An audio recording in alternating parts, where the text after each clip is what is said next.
over 100 people. I mean, communicating your case virtually is a hot topic.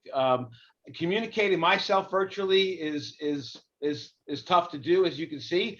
But we at Magna Legal Services, like everybody else, when the proverbial stuff hit the fan, Sonia, we pivoted everything to the virtual space. And Kevin and Lee are going to tell you real quickly, what some of those things are that we're doing virtually. But we couldn't go out there and meet our clients and our prospects. So, the next best thing was, doing it this way. And it's been, I like to say it's been a lot of fun. It's not as fun as being at an event or a CLE afterwards where we can have a cocktail and hang out or eat some past hors d'oeuvres, but it's not that bad. We've got 116 people logged in here. We've got, what's really cool is we've got a buddy of mine from Jersey, Sonia. She's from I don't know what exit you are, but I'm exit 9. Kailee and Rachel, you're out in Columbus, which is not the Rust Belt. And Bill, where are you located? St. Paul, Minnesota. St. Paul, Minnesota. It must be very cold over there. It's like it's in the 30s, I think. 40s. It's in the 40s. Awesome. Well, we got two great business development managers at Magna Legal Services with us today. We've got Kevin Grodnick. He hails from the Chicago office, but he likes to call himself the Mr. 305. He grew up in Miami. Kevin, tell everybody, what we do in the discovery side of the house, and especially virtually now. Thanks, Peter, and thank everybody for joining us, especially our panelists. I'm looking forward to this discussion.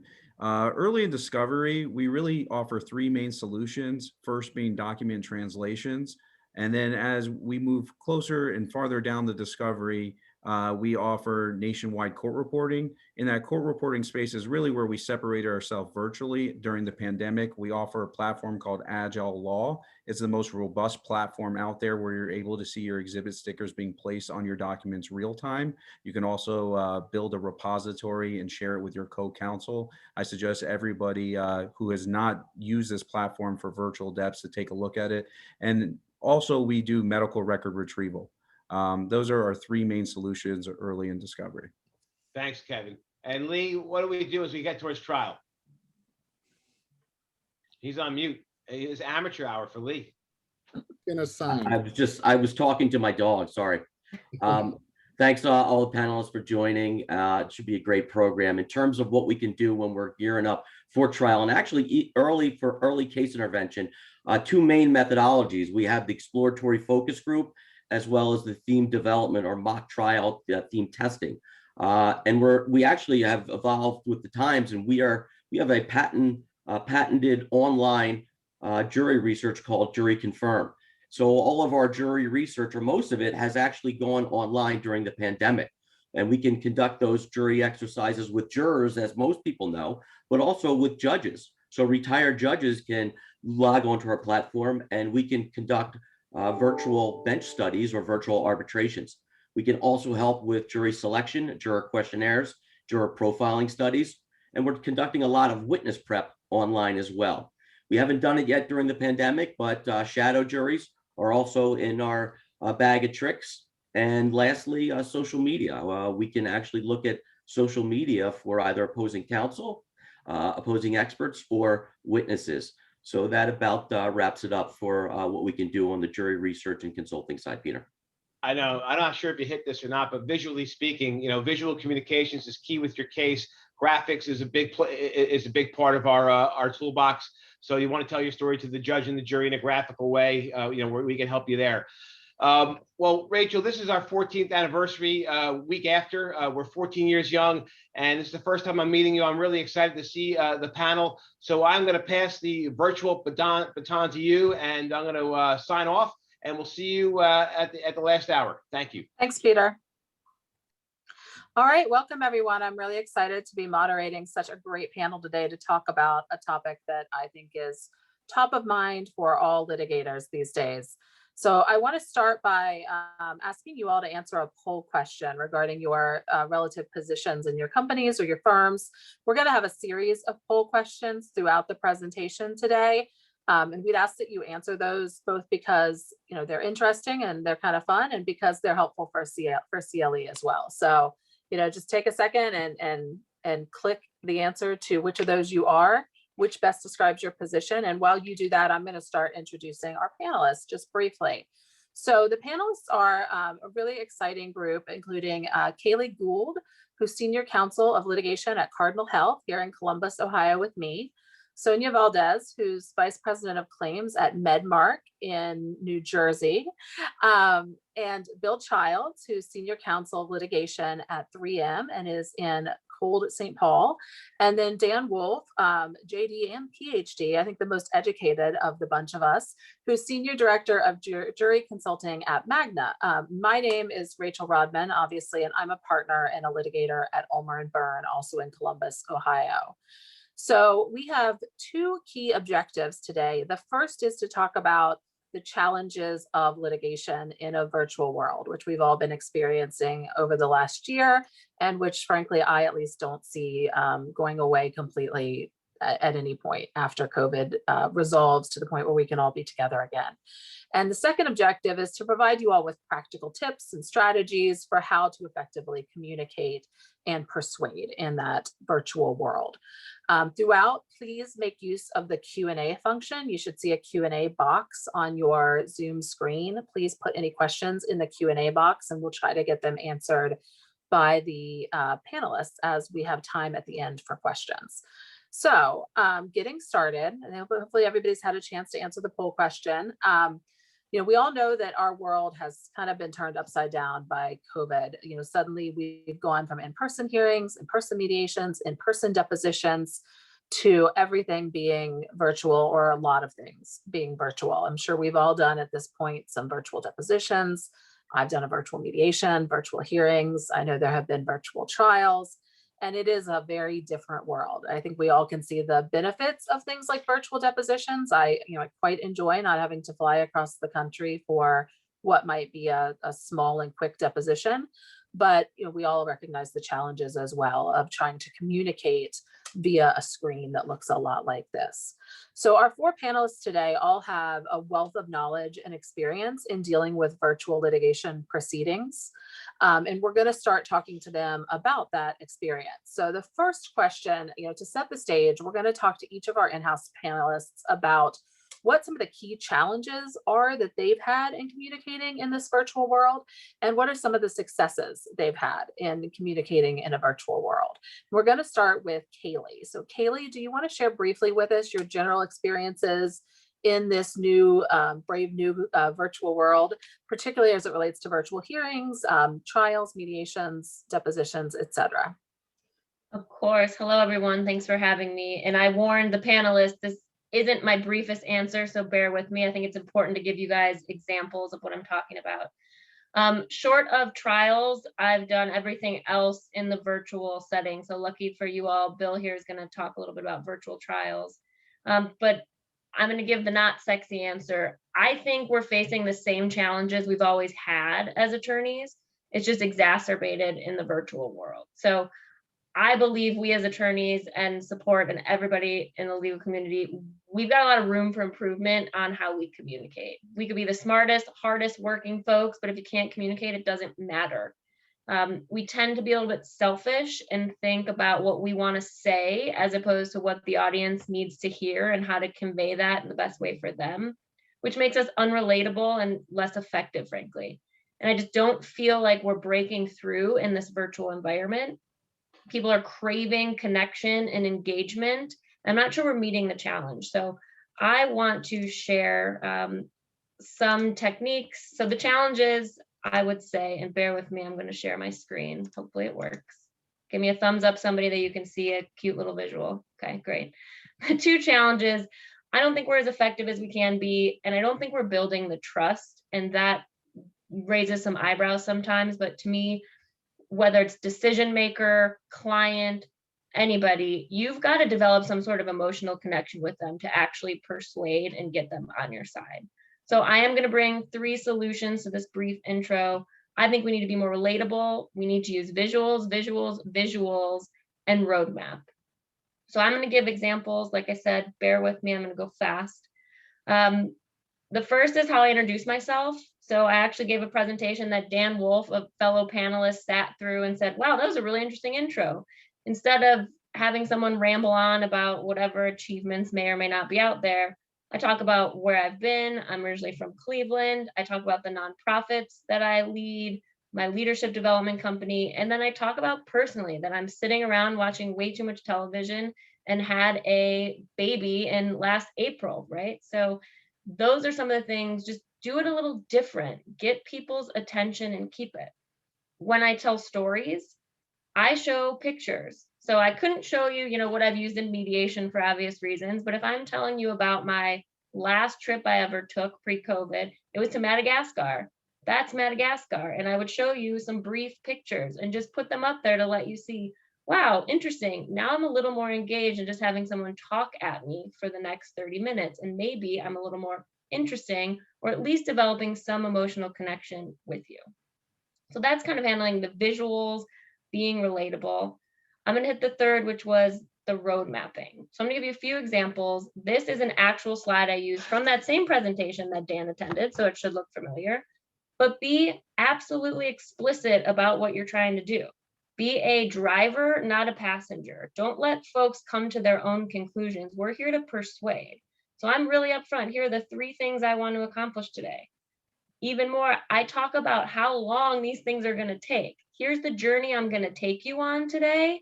And I go one step further. I give them a little, you are here. And I walk through this with them because people don't like to feel stupid. And it lends a little more trust in what I'm doing. Okay, that's a cutesy presentation example. Let's get to some my day job, what I do. I had a big piece of litigation.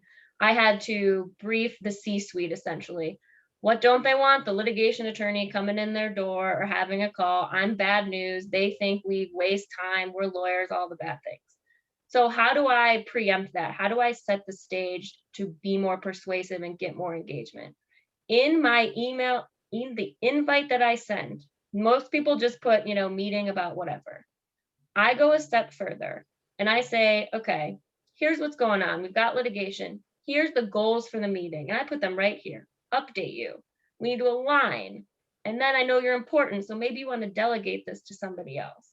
This is all goes out before the meeting happens, and you want to talk about having a purposeful, engaged meeting with my stakeholder coming away, trusting me and being frankly a little bit blown away. Wow, I've never seen a lawyer approach something like this. Build serious connection. And the last one is from again, deck I presented to the C-suite.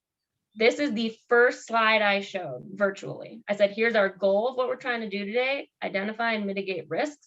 Here's the agenda of how we're going to walk through it. And I'm a bottom line person, so I tell them right up front, here's what's coming, timing, likelihood, forecast, and what needs to happen. So again, very quick hits there, but I think having visuals, being relatable, and road mapping are key to keeping engagement and attention and building trust.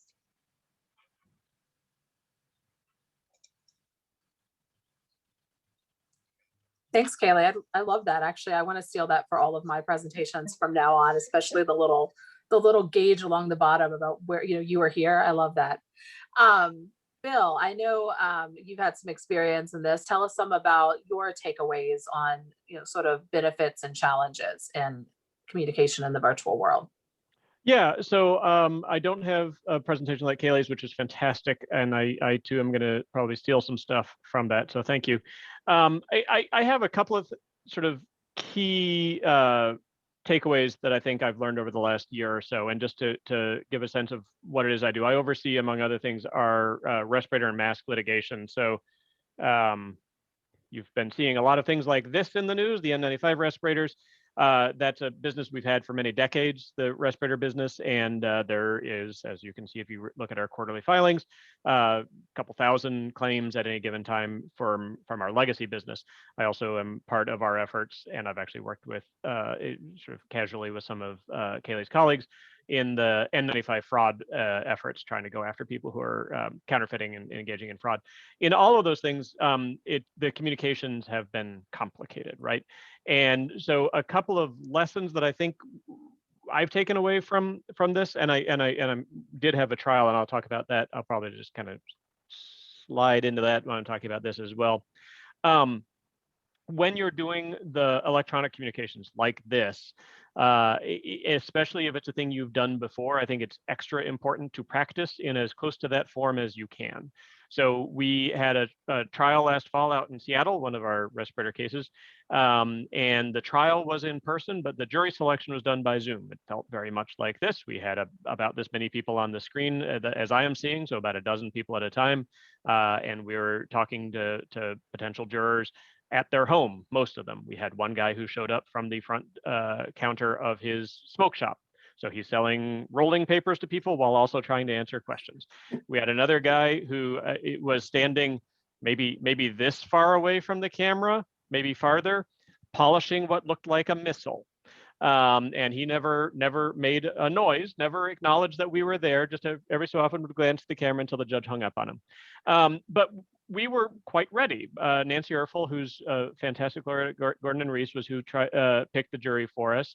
And working with our jury consultants, and I'm probably not supposed to say out loud, but Litigation Insights, we did a practice round with their staff acting as potential juror members on the Zoom from their homes. They weren't in the next room. We had people lying on sofas and so on and so forth. And it was phenomenally useful to do that. And to think about the lighting and to think about the logistics and the sound and all of that stuff was very important.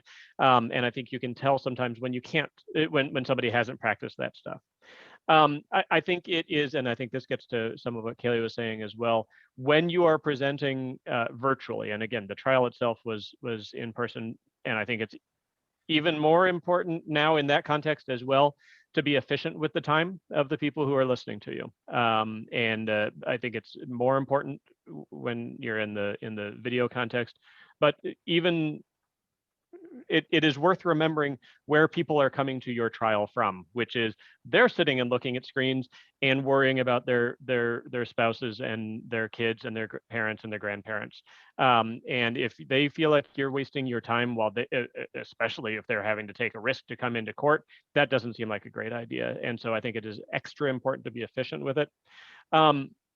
And the third of the three lessons before, and then I can pause and we can go on to talk about the trial a little bit if you'd like, is to make the investment that you need to do these things safely. Have the trial offices big enough, but also just to do it effectively. If you need to buy a ring light for your lawyers, buy a ring light for your lawyers. If you need to hire Dan or somebody else like that to help you understand the technology and to get that good equipment, do it. Hire the right people and spend the time and the investment of time. Also, and this I'll talk a little bit more in the context of the trial as well. But if everything in your life is being done by video, if you have the opportunity to do part of it not by video, think about that. We used a lot of physical exhibits, big blowups. We did have experts or witnesses in person. I'll talk about that as well. Get them up, moving around. Don't think that everything has to be a PowerPoint. In fact, most things can be something other than a PowerPoint, and I think it can be useful. Thanks, Bill. Sonia, what about you? What are your challenges and successes over the virtual year that we've had? Thank you, Rachel. And that was a great presentation, Kailee and Bill. I oversee nationwide litigation on behalf of our drug and medical device manufacturer and distributor clients. And what I'm seeing is really expect the unexpected. We've got cases that have been working their way through trials, and all of a sudden there's what's going to happen to them. We have no idea, because some states have information on the local rules, and the local rules are constantly changing. So that's kind of thrown off how we handle these particular cases, how we set ourselves up to take care of them. The second part of it is we are getting incredible pressures to attend settlement conferences and go to mediation on these cases, because that's one way that you reduce the backlog. If you settle these cases, you don't get to try them. So we're seeing a lot of pressure by the judges to settle these cases. Then the third one is something that I have to share with you. Be aware of the effect that the pandemic is having on our jury pool, our jury population. I did a mock trial with Magna in Columbus, Ohio, in August, and I was horrified. Absolutely, that's the only way to describe it. There is real fear and anger as a result of this pandemic. And not a small amount of it is directed toward corporations, whether they had anything to do with the pandemic or not. And so that's something you're going to have to deal with front and center, virtually or in person, is the mindset of these jurors who have 71% of them have been negatively affected by the pandemic in some way. So those are my takeaways. Sorry, I was on mute. Thank you, Sonia. Those are great takeaways. And I'm getting a note that we're going to do another poll, which is what, as the audience, what types of proceedings have you handled virtually? So if we can put up that next poll. And while we do our poll, we will move on to our next topic, which is talking a little bit more about Bill's trial, where you talked about, some about the virtual jury selection, but talk some about how you handled the actual trial with the social distancing aspects, and what did that look like practically, and how was it different from your normal trials? Yeah, so this was out in King County in Seattle, and the court there, and I don't know if this is still the case, I believe it is, has rented the entire convention center over in Bellevue, right across the lake from downtown Seattle, and converted all these rooms that I assume would typically have high schoolers dancing at prom or whatever into courtrooms. Dan, do you have those photos? I forgot who said that. I do. Why don't you go ahead and put up the slides I sent you, and I can kind of talk through what we have here. And we'll get to our first photo here. So let me click to that. Whoop, the poll just jumped in front of my screen. Hang on, let me move that so I can see. So this is actually, I'll talk a little bit about this as well. So this is our trial room. This is during jury selection, and you can see Nancy Erfel in the foreground there. Mike Brooks is in the background there wearing the respirator. He had not yet cleared full quarantine. So we, again, investing the time and money. We got people, flew people out there. I actually took the train out and got out there about a week early, stayed in their rooms, separated until we had testing. We tested every week. And this was set up where the jury consultant was just to Nancy's side there. And to do the jury selection, our judge, who was terrific, Chad Allred, and I observed simply as an observation that he was a fellow graduate of the University of Texas, same year as I was. Did not know him, but he did a great job. And he really thought very hard about how to make this as fair to the parties as possible. And we had a very detailed jury questionnaire that made it so that when we were sitting and looking at the jurors and talking to the jurors, it was just very targeted questions rather than, raise your hand if you've heard of 3M, raise your hand if you think companies are evil, whatever. It wasn't those real general questions. It was very targeted, and it made it so we had a very good opportunity to get to the real nut of the matter. I think it's also jurors that we talked to the jurors who were seated afterwards, and they liked it a lot. It made it so that for many of them, their jury duty was a half hour during a day from home, right? They didn't have to drive to Bellevue or drive to Seattle or drive to Kent or whatever to be there. They didn't have to sit in the hallway. They didn't have to deal with all of that. I think there are some equity questions there, just as an aside, people who don't have access to electronics, things like that. There's going to be some challenges about who's getting excluded. The court here had it set up where if there were people who said they didn't have access to Zoom or the technology, they would have had a day in person. The responses were such that we didn't have to do that. But I do think that that's something to note in terms of just sort of proper representation of the citizenry. If you want to go to the next slide, Dan, that'd be great. Yep, let me go ahead and transfer to our next slide. Thank you. Sorry, go. I think I've got one more of the actual courtroom. So that's just another picture of the courtroom. I think these are the only two that I have. Okay. Then I'll just talk about it. Sorry, I clicked on the wrong one when I sent it to you. Right. So the courtroom was a big convention center hall, and where you would it was laid out basically like a traditional courtroom, except where you'd expect the gallery to be is where the jurors were seated. And we had, I remember it was 15 or 16. It was a 12-person jury with some alternates, seated 6 feet apart. Everybody's wearing a mask. including the lawyers, the judge, everybody. Big screen up above the whole thing looked kind of like 1984, with some witnesses appearing by Zoom, which was a challenge for some of them. There was some audio. You could hear them fine. They sometimes couldn't hear if lawyers were objecting to the questions, or at least they feigned that they couldn't hear when the lawyers were objecting to the questions. So they'd go ahead and answer the questions, even they were being objected to. That was a little bit problematic. In the same way that I think it was important to have physical documents and get our experts up drawing on boards and so on and so forth, I think it was important to have as many witnesses in the room as possible. And that, again, is an investment of time and money, right? Because we had our experts who we use some internal experts come out 5 days early, wait in their room, test. That's a lot of money and time and resources. But I think it was worth it to have them in the room with the jurors. We were being very careful, and we were very sure that the jury saw that we were being careful. I think those are both equally important facts, and that worked well. A lot of this, by the way, I think goes back to one of the things that Kailee said, which is to build trust. It's always important, I think, when you're a defendant in these cases, to build that trust. And the theme from the get-go is every word that comes out of our mouths has to be something the jury can trust, and the judge can trust, and everybody in the room can trust.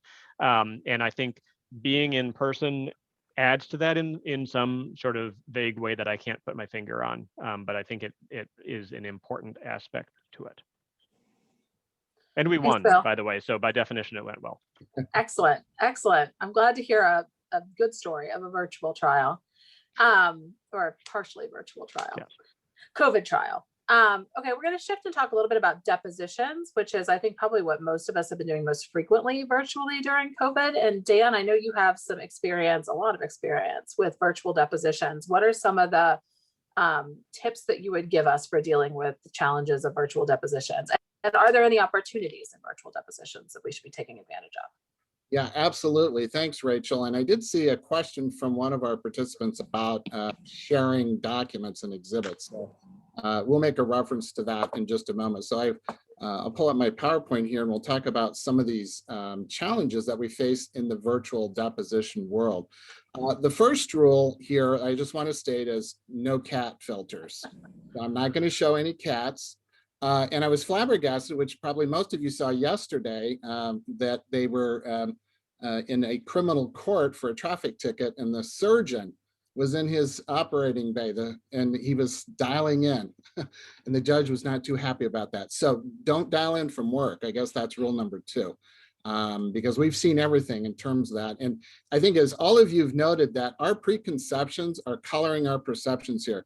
We all come into this virtual world with different expectations, and those filters do really color our perceptions here. So just to echo a lot of what Sonia has already said, and Kailee and Bill, that we have to manage our expectations well when we go into this virtual world. So the first thing that we've really seen in this virtual deponent world is this issue around fear and anxiety. And we know that it's enhanced in this environment, and it can hinder the witness's performance. And we'll talk just briefly about why that's important here, because there's 3 primary fears that we have when we're facing, and they're exacerbated in this environment. One is the fear of the unknown. For most opponents, they don't know what to expect just in the deposition itself, but let alone now add a layer of complexity with a virtual environment. And we think that everybody is Zoom sophisticated, but many of our deponents are not, and it creates a lot of anxiety and fear. And there's the fear of failure, not only the fear of crashing and burning during your deposition, but just that the technology will crash and burn. And I'm sure all of us have heard and seen war stories of the technology crashing and burning. And the last one, which is interesting, is that most opponents and witnesses that testify have a certain level of fear of public speaking. And studies have been conducted in the last year that actually in this virtual platform, for many people, their fear of public speaking has been enhanced, because they think that because of all these video windows, it triggers a sense of being out in the open. And for those of you who know the phobia, agoraphobia, it actually increases and people have much more anxiety through this environment. So those are things that naturally we have to address for purposes of this. And one of them, we know that people are always evaluating themselves, and there's an apprehension about that. So if a certain response that a witness has, it's going to be exacerbated. So if someone gets really quiet when they're nervous, or they become the chatty Cathy, that's going to be exacerbating. We've seen that happen in this virtual world because most people are going to experience some level of deterioration. For most, it's not much, but the key is to identify how they're going to deteriorate. The biggest one is distraction. Even though folks are comfortable at home or in their workspace, there are so many more distractions here. And we'll talk about one in particular that's really key in the virtual deposition world. And really what we've identified as a really challenge, but an opportunity, is like all of our behaviors, whether they be good or bad, is that performance must be well learned. So they must practice in this environment. And that's what we encourage, that you get the opportunity, both prepping your witnesses and in that environment that they're going to find themselves in. So what's really acting on these witnesses? The first one is impression formation. And we've talked about that you can't, first impressions are lasting impressions, and you can't have a second chance at making a first impression. We also know that people are managing those impressions because we are concerned about how others view us. And that's exacerbated in this virtual platform. So we all want to manage that image that we're projecting. So witnesses are even more in tune with this. And the challenging part is our ability to monitor that. Guess what we all have right now, if we choose to not turn it off, is our video camera. We see ourselves. And that self-monitoring enhances most people's ability to focus on their own actions. But what we have found is that for some people, this self-view creates a lot of anxiety. For others, it's a good self-correction mechanism. But you may find for some of your witnesses, they just get overly self-conscious because they don't like to see themselves on a camera or view. So you may consider turning off the self-view. Even though everybody else will see them, they won't see themselves. And finally, just some other considerations. Backgrounds. We're all experiencing virtual backgrounds these days. Not bad, but whatever's in the background, people are going to see, and they're going to check it out, and they're going to make assumptions based on what you see in the background. So just a word to the wise, if you have children and pets, those are two things that'll enhance your credibility. Many other things are going to distract you. The thing I see a lot these days is what I call the Martha Stewart effect. People think they got to put like a bunch of sofas and pillows and tapestries and lamps, and it gets so busy that they're distracted. Now, even my virtual background, people are going, that Chicago doesn't look like that only 2 times a year. It can be distracting. So we often just say neutral backgrounds. Your attire, how you look. It's amazing how people have just dressed for success from the waist up these days. And they stood up during a break and forgot to turn off their camera. Guess what? We knew they were wearing boxer shorts. Use of exhibits. There was a question was asked. Ooh, that creates a lot of anxiety. 3 primary methods. We can spend a whole seminar on that. First is do it yourself. Just like we're doing, share your screen, practice it. Most people are very adept at it. Second, have somebody help you. Somebody who's adept at running technology, maybe use like Trial Director on Q. The third one is online databases. So things like Agile Law, Ignite, for a lot of exhibits, multiple parties. Those are 3 great resources to use. Objections. One of the things we're finding is that the objections really create a lot of chaos and people talking over each other. So one of the things we recommend as a best practice is to waive all objections prior to trial, except for like instructing a witness not to answer or privilege. All the rest of them form, just try to waive them if you can. I know in some jurisdictions you can't, but where you can, it really makes it go much smoother. Always got to remind people about taking notes and communicating with counsel in those breakout rooms. It's tempting. It's easy to, want to chat and private chat. Those are things that are discouraged. Always remember, mute yourself, turn off your video on a break. I can tell you a bunch of horror stories. We're going to write a book on what people do. So let me just stop there real quick and just 5 practice tips here for these online deps. 1, find those quiet locations to avoid a lot of that background noise and interruptions from non-participants, our children and pets. Choose that appropriate backdrop. All that distracting scenery and light, it can really inhibit the effectiveness and credibility of a witness, particularly if you're going to be videotaping. Third, present as though you're in person. It's amazing how many people have gotten really casual and a bit relaxed, and we need to avoid that temptation because folks will be lulled into a false sense of security. So prepare and dress for success in these platforms. Look at the camera. It's amazing. We all want to look down at ourselves and look at the other panel members. We got to, our eyes got to be where it's at, because that helps us keep focused and remain attentive. And finally, we've heard this a million times, practice, practice, practice. Make sure your system works from a technical standpoint, but in that same platform as the actual deposition. It's going to ease anxiety, not to do when you get disconnected, and how to handle those objections. So that is really, again, that 3-day European tour of how we deal and have seen some of these challenges here today. I don't know if now's a good time. I just had a lesson learned on depots that I want to share with everybody. We started in a big piece of litigation, the typical, which is the deponent has video and is live. However, the person asking questions was not. That wasn't in the protocol. That led to a lot of problems. Like you said, Dan, questioner would show up really casual, would kind of be aggressive, and you can't see their face. You can only see the other side. So we've actually started in deposition protocol saying, everybody that's going to be talking has to be on camera. It just has gone a long way. So I'll throw that practical tip in. That's a great tip, Kailee. And thanks, Dan, for all those great tips.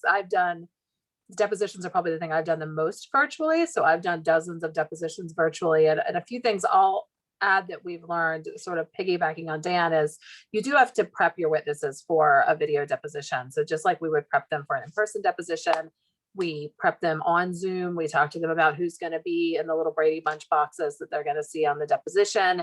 We talk to them about backgrounds. We talk to them about what to wear in order to show up well on the deposition, lighting, all that stuff. We talk to them about, what happens if it all falls apart and we have technical issues? Well, we work it out. It's fine. It won't be the first deposition with technical issues. It will be fine. We talk about how much more important that little pause to consider your answer is, because the objections are even harder when we're doing this virtually. But I still had, I'm an intellectual property litigator. So I've been doing depositions and patent trademark cases. And we had a witness show up in a patent case with a virtual background that was one of those moving virtual backgrounds of a beach at sunset.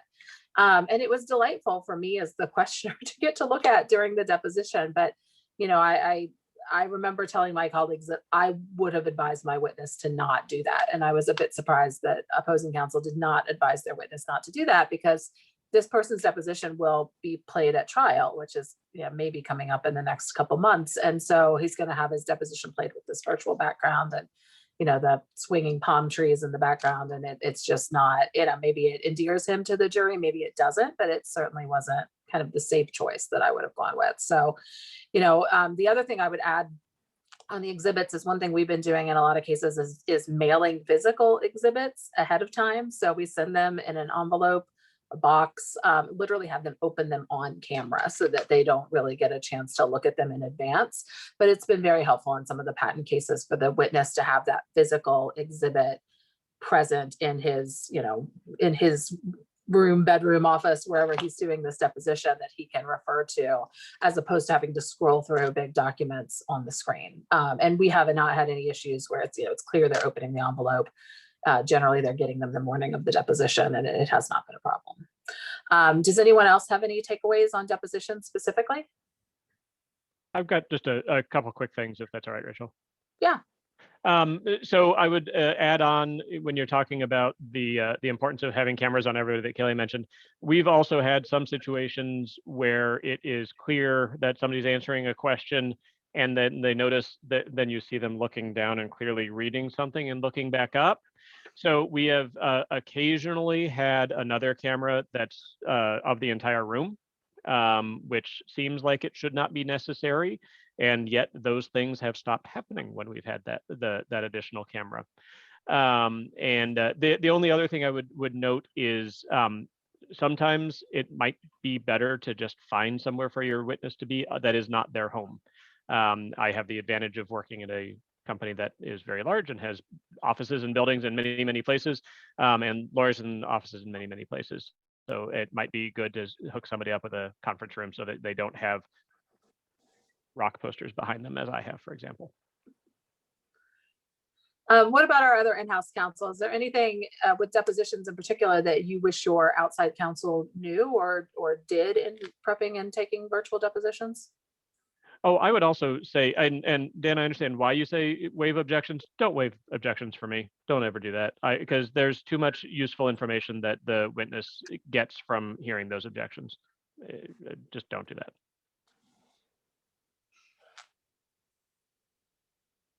Anybody else? Sonia, Kailee?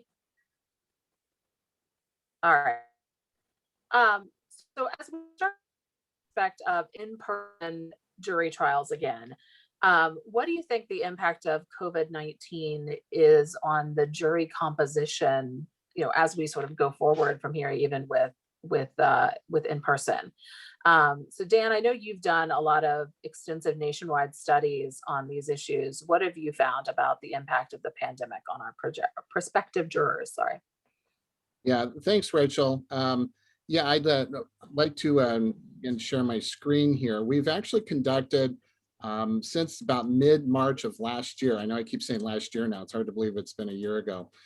With respect to examining jury service issues and the impact of the pandemic on that. And we've actually done about 8 surveys now with over 5,000 prospective jurors nationally. So I just quickly want to show some of that data that's really, I think, intriguing as to what we're finding with regard to the impact that the pandemic is having on jurors wanting to and able to show up for jury service. So when we've looked at this sample nationally, about, as you see from this chart here, we have, excuse me, go back here. You'll see that we have about, 44% of the folks that are telling us that if they were called to serve during the pandemic, would they be less likely to report as opposed to before the pandemic?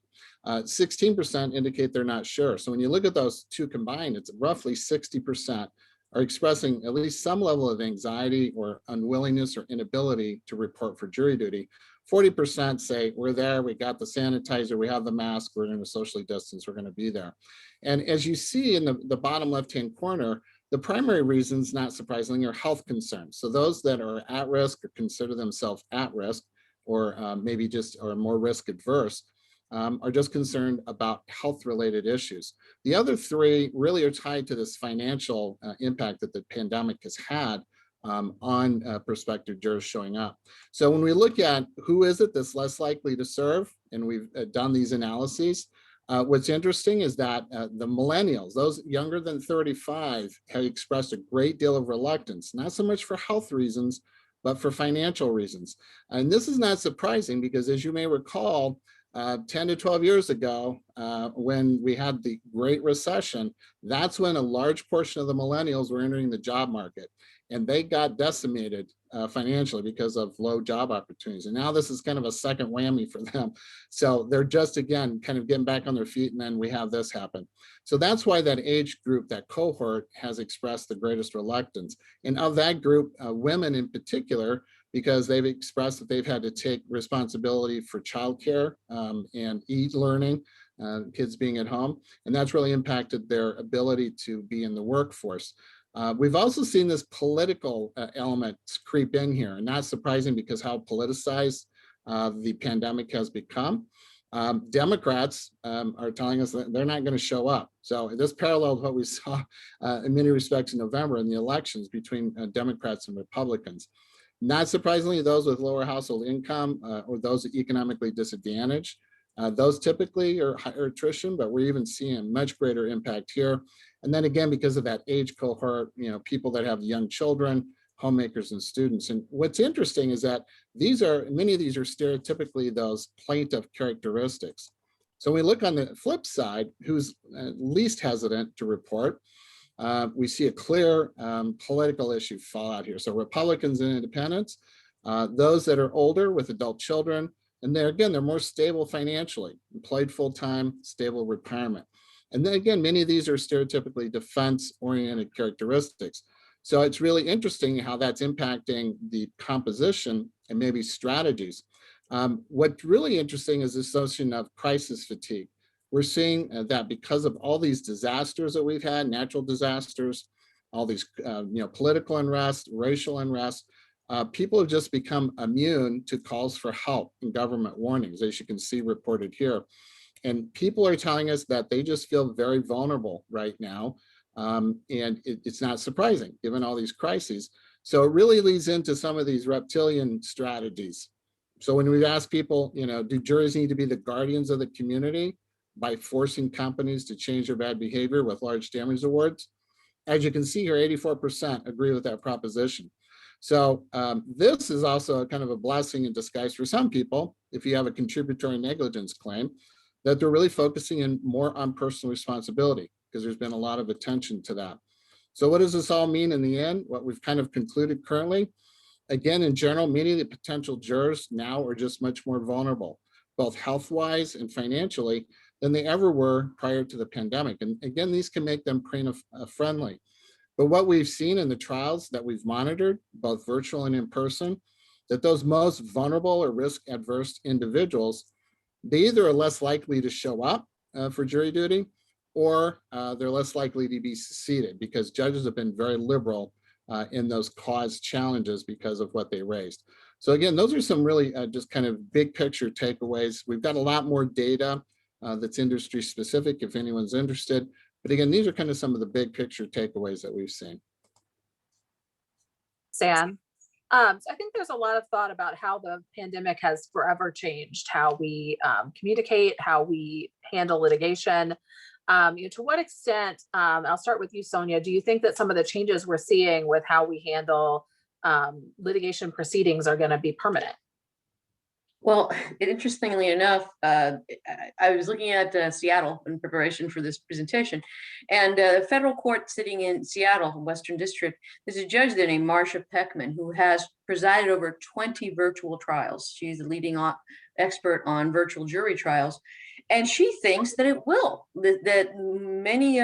she finds it cost efficient in cases in which there are a multitude of witnesses travel, outside of the jurisdiction of that particular court. And she thinks it's going to be around here for a long time. And she's investing, and that federal court is investing a lot of money in going forward with virtual trials. That's interesting. Kailee, what do you think? I was going to have folks launch a poll, if you don't mind. We do have one just to gauge the audience's attitudes towards all this virtual stuff. And I've been busy typing in the chat, but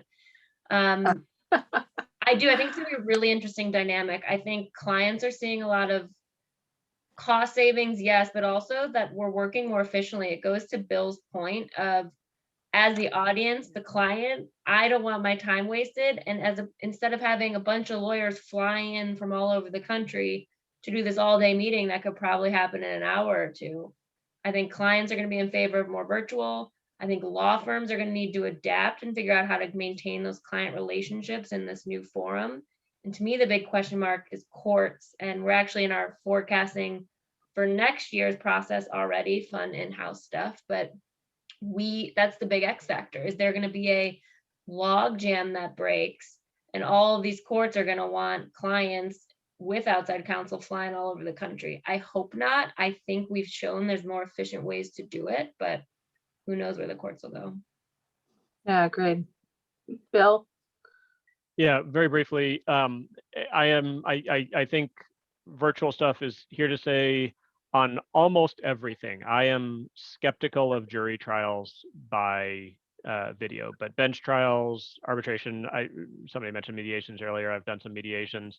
That's been, I think, in some ways better than in-person mediations. Jury trials of more than a day, I guess, I'm skeptical that can be done well, but I agree with everything else that Kailee said. Yeah, it looks like the audience is really sort of in favor of virtual proceedings. And I would say as outside counsel, I find that there have been probably more pluses than minuses, surprisingly. I probably get, as some people have been saying and answering questions in the chat, more FaceTime with clients than I got before, where we're talking on the phone and sort of reserving FaceTime for those in-person meetings. And I've not found any difficulty in depositions, even, major expert depositions and patent cases. They've worked very well virtually. Not sure I'm ready for a virtual jury trial, although I understand there was one in Washington in a patent case that went relatively well.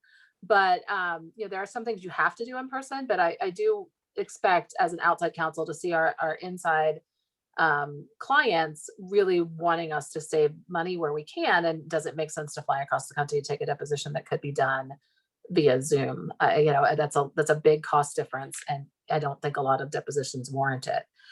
So Kailee, I wanted to go back to you with some of your insights about sort of what we take for granted when we communicate with others, and what strategic advice do you have for us kind of going forward with communication strategies?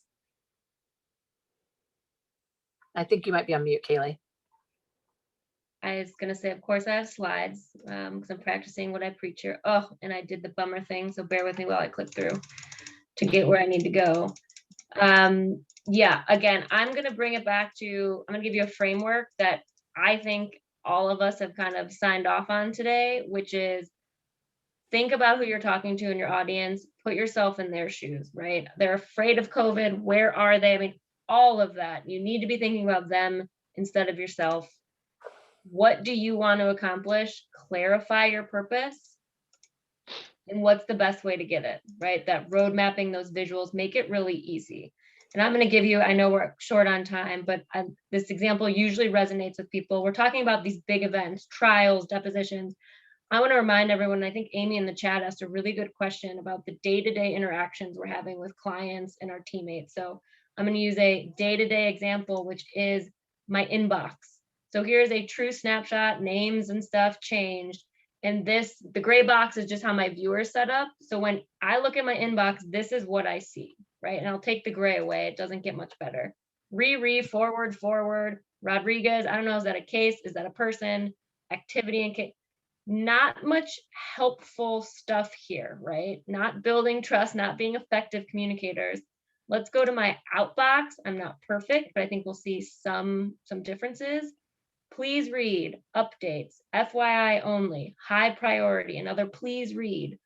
So that right away, I'm making that connection with that person. I'm thinking about you, not just me, and I'm taking the extra 10 seconds to make a better subject line. So very boring example, but if you do this enough, people are going to notice, they're going to know you're thinking about them. And it's just kind of the easiest drip example I have of the framework I just talked about. I love that, Kailee. I don't do that enough with my actual subjects. I try to do it in the email itself, but you make a really good point that everything sort of gets lost in your inbox. I'm gonna steal that from you as well. Okay. All right, I think we did a pretty good job answering a lot of the audience questions in the chat and in the Q&A box. I know there were, it seems like a lot of the questions were really sort of practically, how do you deal with exhibits? How do you deal with exhibits when you have weird judicial procedures? How do you deal with exhibits, when you're doing impeachment and you don't want the witness to see the exhibit in advance? And, I don't know if the panelists have any thoughts on that. My advice is always sort of think outside the box. Technology lets us do a lot of things. And so don't let yourself be limited by kind of a strange court procedure. Have a conversation with the judge, suggest things that are reasonable. I have not had a lot of trouble getting opposing counsel to agree, although we're sort of an Inc. versus Corp in IP litigation a lot. So it's not quite the same dynamic. But what are the Bill and Kailee and Sonia, do you guys have any advice on particularly the logistics of exhibits? I mean, I think what I've seen at trial, when the witnesses were remote, we were just sharing it on the Zoom screen, just the same as we are here. The court had it set up where we could publish to the witness without being published to the jury. They just muted the big screen, basically. In depositions, I think it's varied a lot. I think we've had some where we've sent, and I know there's some people, it may well be that Magna does this as well, where they have basically a deposition in a box where they'll ship a tablet, maybe 2 tablets, sometimes with physical documents, sometimes not, to a deponent, and that's one of the tablets is used for the video, and one of them is where the exhibits are. And so as long as they've got a decent internet connection, which can be an adventure, they can access that, and you can put on the screen exactly what you want them to see and not put on there what you don't want them to see. That's a pretty elaborate setup if you're doing dozens and dozens or hundreds and hundreds of depositions, but that might work for some of the key ones. But I think it's varied quite a bit, and I've relied a lot on outside lawyers to figure it out, frankly. Sounds good. Well, I think we're about to the end of our time. I'm going to turn it back to Dan and Magna, but I just wanted to say thank you, everybody, for the opportunity to moderate this panel. I learned a ton. So I'm going to steal everybody's great ideas and really enjoyed getting to talk to everyone. So with that, I will turn it back to the Magna folks. Thank you, Rachel. That was great. You guys were fantastic virtual panel. I mean, we've done in the last 12 months probably a little over 100 webinars like this, and you certainly raised the bar. So virtually speaking, that is right.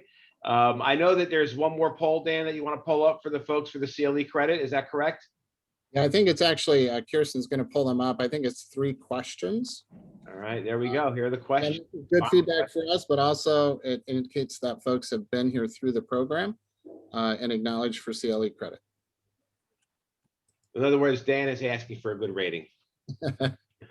Yeah, that was like your car dealership. They call you and say, if you can't give me a 5, excellent, when they call you, please let me know what I can do to make that happen.